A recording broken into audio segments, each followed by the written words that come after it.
When you start doing this, you'll notice that your body will start to feel more energized, and it will feel more energized more quickly. Enjoy this practice. This is grounded in the core of our physiology. You'll actually start to notice this mechanism kicking in each day. So this is really the foundational power tool for ensuring a great night's sleep and for feeling more awake during the day.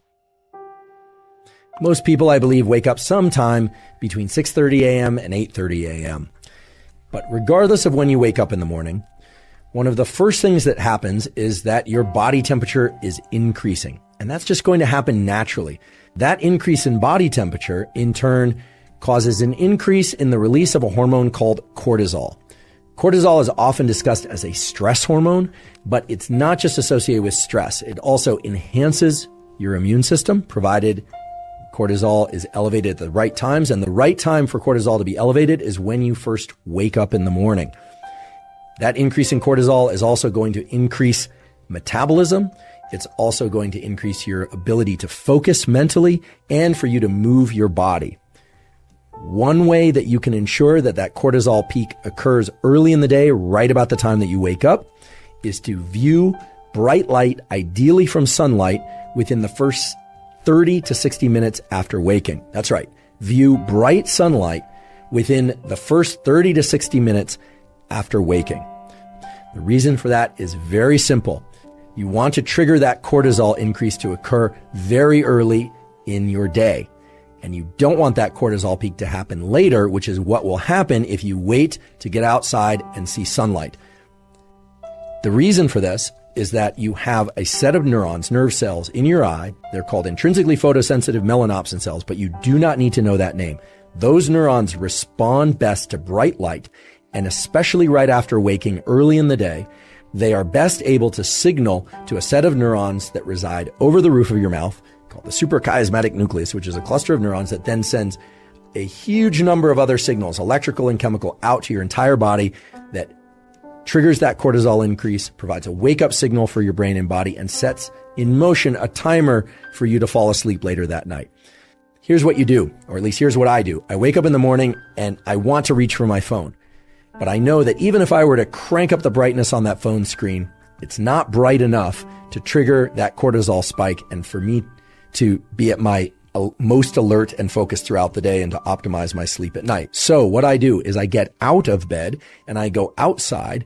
And if it's a bright, clear day and the sun is low in the sky, or the sun is, starting to get overhead, what we call low solar angle, then I know I'm getting outside at the right time. If there's cloud cover and I can't see the sun, I also know I'm doing a good thing, because it turns out, especially on cloudy days, you want to get outside and get as much light energy or photons in your eyes.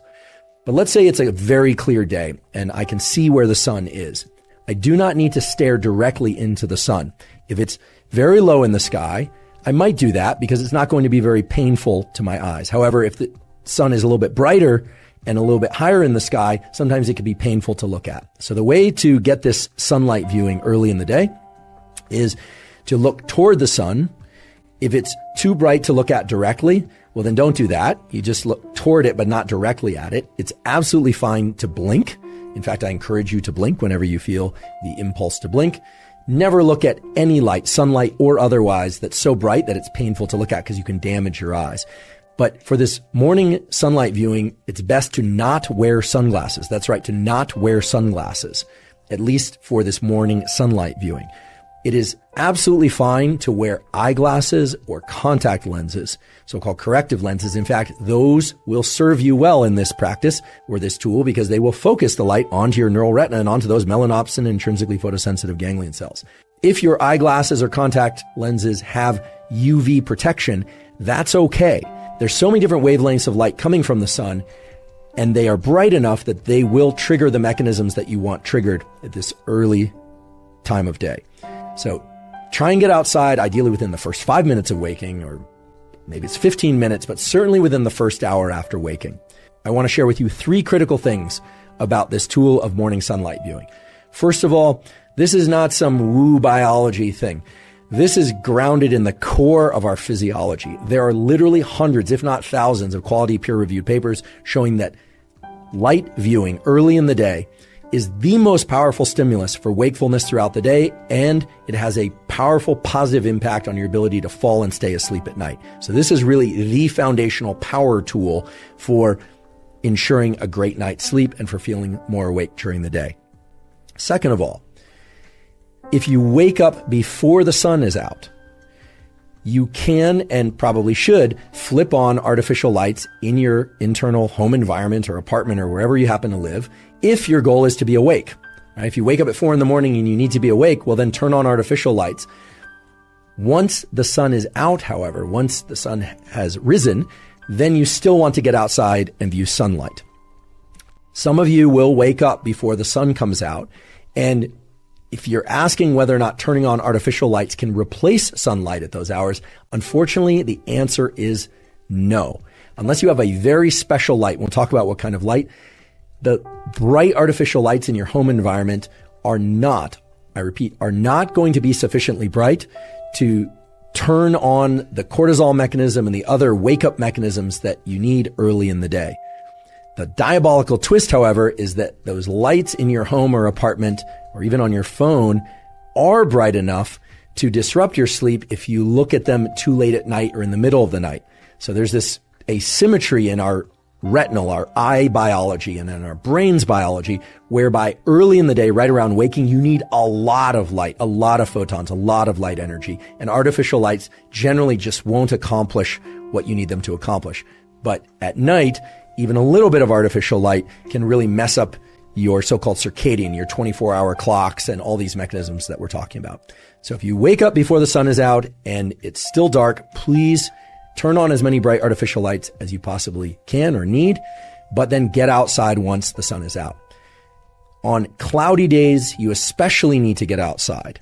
I repeat, on cloudy days, overcast days, you especially need to get outside and get sunlight. You just need to get more of it. Now, how much light and how much light viewing do you need? This is going to vary depending on person and place, literally where you live on Earth, whether or not there's a lot of tree cover, whether or not you're somebody who has sensitive eyes or less sensitive eyes. It's really impossible for me to give an absolute prescriptive, but we can give some general guidelines. In general, on a clear day, meaning no cloud cover or minimal cloud cover, you want to get this sunlight exposure to your eyes for about 5 minutes or so. Could be 3 minutes one day, could be 7 minutes the next day, about 5 minutes.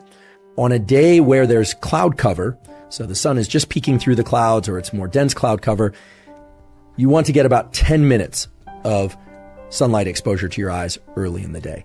And on days that are really densely overcast or maybe even are rainy, you're going to want to get as much as 20 or 30 minutes of sunlight exposure.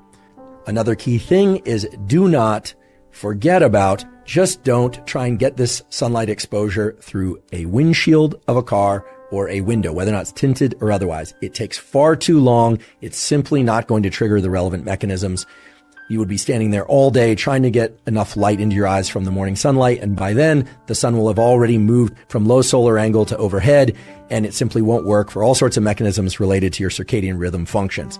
So just don't try and do it through a windshield, sunglasses, or a window.